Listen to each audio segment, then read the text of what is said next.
నమస్తే అండి. నమస్తే. ఖమ్మంలో జరిగిన దారుణమైన సంఘటన. ఇంతకుముందు మహిళల గురించి, మహిళల పట్ల కొన్ని మాటలు మాట్లాడాలనంటే, ఇప్పటికీ చాలా ఏరియాస్‌లో, కుటుంబాల్లో కొన్ని మాటలు మాట్లాడరు. కదండీ! సిటీ కల్చర్ వచ్చిన తర్వాత ఒక రకంగా చెప్పాలంటే అమ్మాయిలు, అబ్బాయిలు కలిసి చదువుకోవడమే కాదు, కలిసి ఒకే దగ్గర ఉండడం గూడా. ఇప్పుడు అదేం తప్పు కాదు. ఇప్పుడు పీజీస్‌లో కూడా కలిసే ఉంటున్నారు. దాన్ని ఎవరు పెద్దగా పట్టించుకొని కూడా పట్టించుకోవట్లేదు. అంటే కాలక్రమేణా చాలా మార్పులు వచ్చేసిన ఈ తరుణంలో ఇది కొంచెం సెన్సిటివ్ సబ్జెక్టే. అంటే భర్తకి మగతనం లేదు. యాక్చువల్‌గా కొంతమంది కోర్టుల్లోకి ఇలాంటి కేసులు వెళ్ళిన సందర్భాలు కూడా మనం చూసాము. కానీ ఇక్కడ ఎస్పెషల్లీ అట్లా లేదు. ఆమె వేధించిందంట. అది తట్టుకోలేక అతను సూసైడ్ చేసుకుని చనిపోయారు. అత్తింటి వారు కూడా అతని మగతనానికి సంబంధించి కాస్త ఇబ్బంది పెట్టారు అని. ఏమంటారు? ఇప్పుడు వీళ్ళకి పెళ్ళయి 6 నెలలు అయిందా? అయితే పెళ్ళయిన దగ్గర నుంచినే 3వ రోజు నుంచే ఆమెకి భర్త తరఫు నుంచి అసంతృప్తి మొదలైంది. ఆవిడకి చదువుకున్న వాళ్ళలాగా కనిపిస్తున్నారు. మరి చదువుకున్న వాళ్ళు అయ్యుండి ఇవాళ మన సైన్స్ ఎంత అభివృద్ధి చెందిందో చూస్తున్నాం. ఒకప్పుడు మనకు తెలుసా, పిల్లలు లేకపోతే ఐవీఎఫ్లు ఇట్లాంటివి ఉంటాయి. ఒక పాపం చాలామంది మహిళల జీవితాలు చుట్టూ వాళ్ళ సూటిపోటి మాటలతోటి గొడ్రాళ్ళని అదని ఇదని. అసలు నిజంగా పిల్లలు పుట్టకపోవడానికి కారణం చాలా కొన్ని కేసెస్లో అబ్బాయిలు, కానీ నింద భరించేది మాత్రం మహిళ. రీజన్ ఏదన్నా కానివ్వండి, ఇప్పుడు దానికి ఒక పరిష్కారం సైంటిఫిక్గా దొరికింది కదా. ఇంతకుముందు అసలు గురపవాతం అని చెప్పి వచ్చి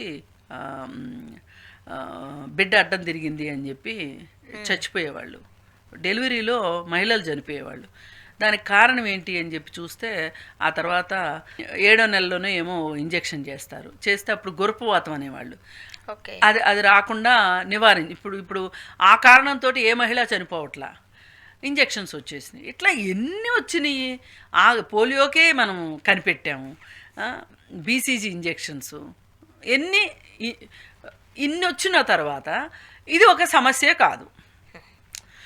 మరి అలా పరిష్కారం చేసుకుని ఉంటే గనక ఇద్దరు భార్యాభర్త ఒక మాట మీద ఉండి డాక్టర్ దగ్గరికి వెళ్ళి పెద్దవాళ్ళ దగ్గరికి తీసుకుని వెళ్తే ఈ సమస్యను వాళ్ళు పెద్దది చేస్తారు అనుకుంటే వీళ్ళిద్దరే అలా చేసి ఉంటే అయిపోయి ఉండేది.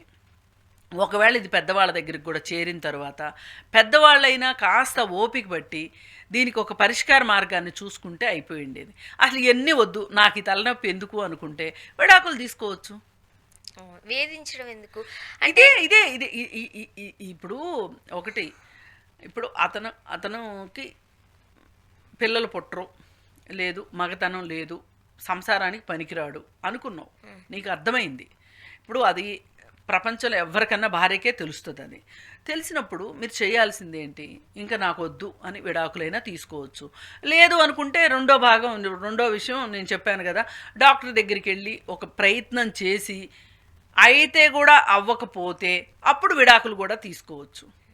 ఇప్పుడు ఇట్లాంటివి ఏమవుతాయంటే ఇది చాలా సున్నితమైన సమస్య, సెన్సిటివ్ సబ్జెక్ట్, చాలా సున్నితమైన సమస్య. ఈ సున్నితమైన సమస్యని వీళ్ళు ఇలా 10 మందిలో మాట్లాడితే ఏమవుతుంది అంటే అతను ఇంకా ఇంకా ఇంకా ఇంకా కుచించిపోతాడు, బాధపడతాడు. ఒక్కసారి ఆ అబ్బాయి ప్లేస్లో మనం వెళ్ళి ఉంటే ఆ అవమానం, బాధ చాలా బాధాకరం. కొంచెం సాన్నిహిత్యం ఉంటే తప్పితే వాళ్ళు ఫ్యామిలీ లైఫ్ స్టార్ట్ ఏవో ఉంటాయి, కొంచెం మైండ్లో ఏవో బిగబట్టుకొని ఉంటారు వాళ్ళు. అలాంటి వాళ్ళకి అర్థం చేసుకున్న అమ్మాయి అయితే గనక కాస్త ఓపిక చూపిస్తే, అసలు ఇంకో రివర్స్ కూడా ఉంది. కొంతమంది అమ్మాయిలు సంసారానికి ఇష్టపడినప్పుడు వీళ్ళు ఇప్పుడు జనరల్గా జెంట్స్కి ఎలా ఉంటుందంటే, మేము మగాళ్ళమి, ఇప్పుడు మేము ఎట్టి పరిస్థితుల్లో మా మగతనం చూపించుకోవాలి అనుకుని ఒక దౌర్జన్యం చేసే పరిస్థితి ఉంటుంది. ఆ అమ్మాయిని అదిరిచ్చి బెదిరించి ఆఖరికైతే కొంతమంది అయితే కొట్టి మరీ లోపరుచుకునే భర్తలు కూడా చాలామంది ఉన్నారు. అయితే ఇప్పుడు చాలా తక్కువైపోయింది ఇట్లాంటిది.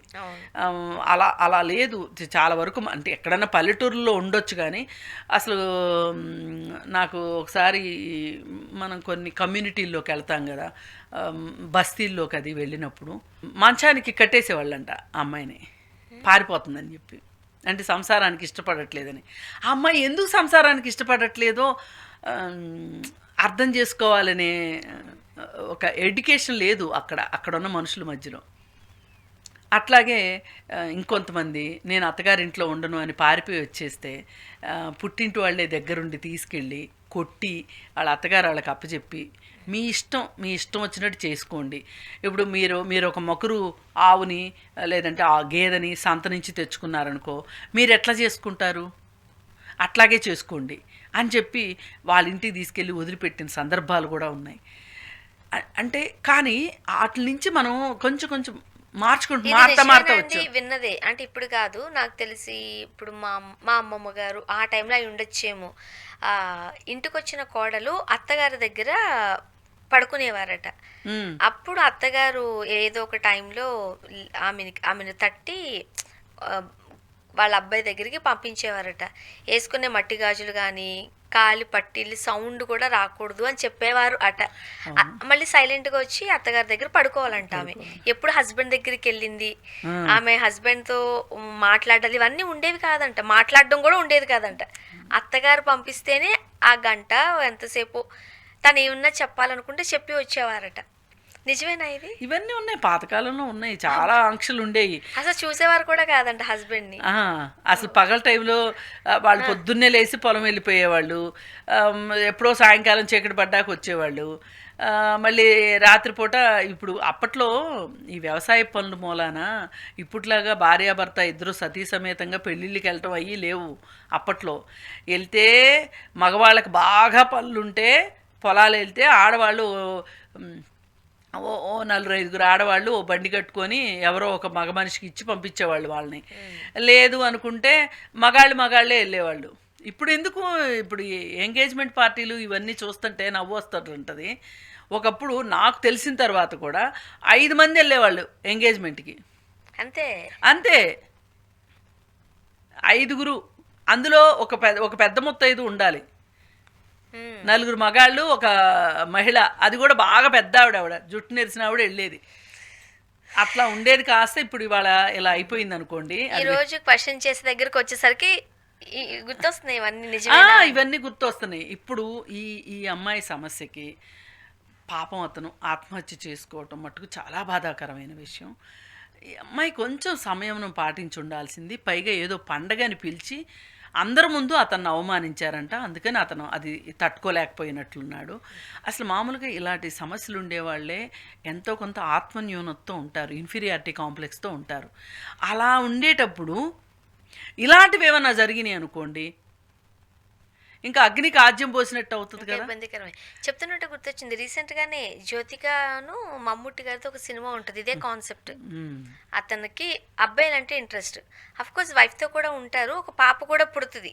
కానీ ఆమె జ్యోతిక గారి డైలాగ్లో చెప్తారు, ఇన్ని పెళ్ళైన 17-18 ఇయర్స్ అంటే వాళ్ళ డాటర్ ఏజ్ని బట్టి చూసుకుంటే నాతో మహా అయితే ఒక 2-3 సార్లు హస్బెండ్గా నాతో ఉన్నాడు అంతే అంటది ఆమె ఇన్ని ఇయర్స్లో.